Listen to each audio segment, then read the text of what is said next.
8 h, la base militaire d'Orange est déjà au taquet. La seconde équipe des Chevaliers du Ciel se prépare à filmer des avions de chasse à 12 000 mètres d'altitude.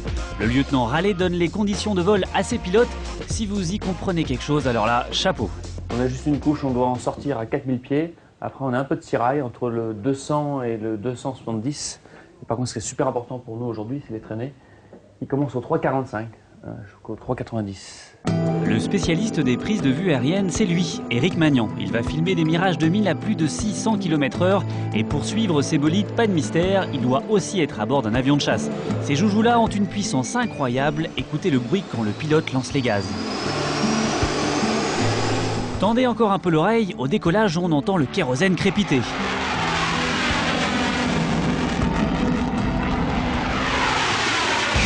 Voilà maintenant Éric Magnan en plein vol. Avant de filmer les autres Mirages, le réalisateur répète une dernière fois la marche à suivre avec son pilote. Comment on fait? On fait d'abord une première mise en place pour le cadre. Donc une mise en place pour nous, pour eux pour répéter la procédure, nous pour répéter les cadres. Okay. Voilà, donc on va se rééloigner vers l'est pour une bonne trentaine de nautiques. D'accord, donc quand eux ils seront prêts, moi je t'annoncerai prêt, on mettra le moteur. Voilà. Et une fois qu'il y a le moteur, je te dirai moteur confirmé. Comme on tourne à 50 images, ça va aller très vite. Donc en gros, 5 secondes après, je te dirai c'est bon et toi tu leur transféreras. Il n'y a pas de problème. Tout se passe à la seconde près et pour cause, les images filmées relèvent de la performance.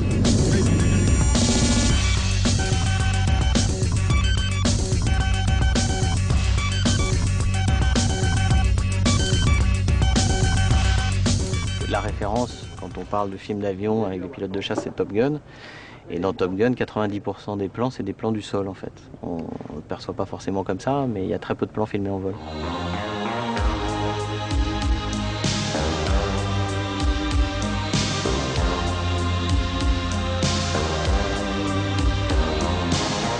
Avec les Chevaliers du Ciel, Éric Magnan donne un sacré coup de vieux à Top Gun. On a eu des plans dans le film où on a filmé jusqu'à 17 avions en même temps. C'est encore des choses qui ont, je pense, rarement été faites. Je ne sais même pas si ça a déjà été fait. Parce que même dans Pearl Harbor, le maximum d'avions qu'ils ont mis en l'air, c'est 12 avions en même temps. Et nous, on a tout fait en vrai là sur le film. Le secret d'Éric Magnan, le voici. Ça s'appelle un pod. Ce système a été inventé spécialement pour le film. On a pris un bidon supplémentaire de Mirage 2000 dans lequel normalement il y a 2000 litres de kérosène. On l'a fait modifier par Dassault. Et on a mis 4 caméras avec des angles bien choisis.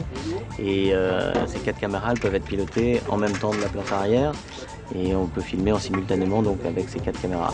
Ces caméras sont même capables de filmer un tir de missile. L'opération est plutôt délicate. On va venir se mettre en patrouille d'un avion d'un 2000D qui va tirer un missile, comme c'est le cas dans le film.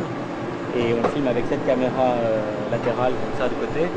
Et on va se mettre légèrement en dessous, légèrement en arrière pour pas se prendre la flamme du missile et pour faire ça en sécurité, mais on est relativement proche quand même.